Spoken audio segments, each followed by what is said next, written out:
Cam4.fr, le plus grand site de webcam live réservé aux adultes. Brigitte Lahaie, Sud Radio, le Love Conseil. Alors Michel Odoul, il y a 4 saisons dans notre douce France. Eh bien moi je vais parler des 4 étapes de la relation et on pourrait presque en faire un lien. Alors bon, d'abord il y a cette phase de la passion que tout le monde connaît bien sûr et tout le monde sait de quoi je parle, cette période euphorique bien agréable, mais qui ne va pas durer si longtemps que ça. Et vient ensuite une sorte de lutte de pouvoir, un peu souterraine d'ailleurs. L'un essaye de prendre le dessus sur l'autre. Parfois d'ailleurs, les deux sont très heureux comme ça parce qu'il y en a un, ça se rééquilibre. Parfois, chacun a le pouvoir dans un domaine et l'autre ailleurs. Et ça, c'est plutôt bien. Vient ensuite la troisième étape, le stade de dépendance ou d'indépendance, qui est aussi une phase où on va avoir parfois des frictions dans un couple.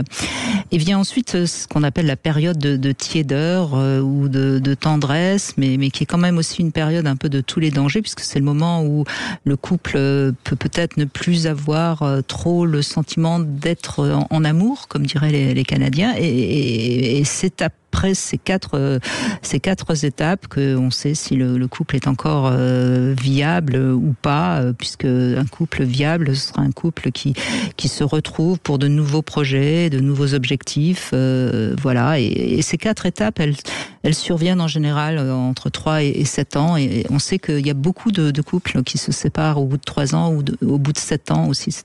Alors je sais que vous qui tenez compte aussi des périodes de la vie, vous savez que le 7 ans c'est très symbolique.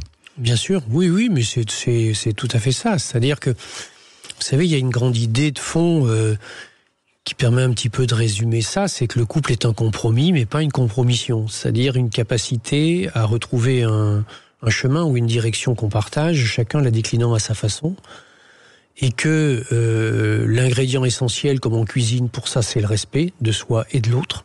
Ça, c'est quelque chose de très important. Et le deuxième ingrédient fondamental, c'est la communication.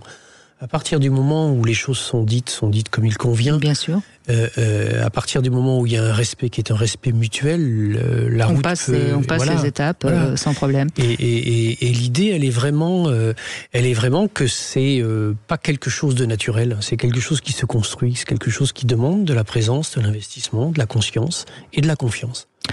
Et oui, et c'est pour ça qu'il faut savoir d'abord se poser ses limites, se respecter, mais aussi accepter les limites de l'autre. Et ça passe en effet par de la communication. Mais pour communiquer, il faut être deux, ce qui n'est pas toujours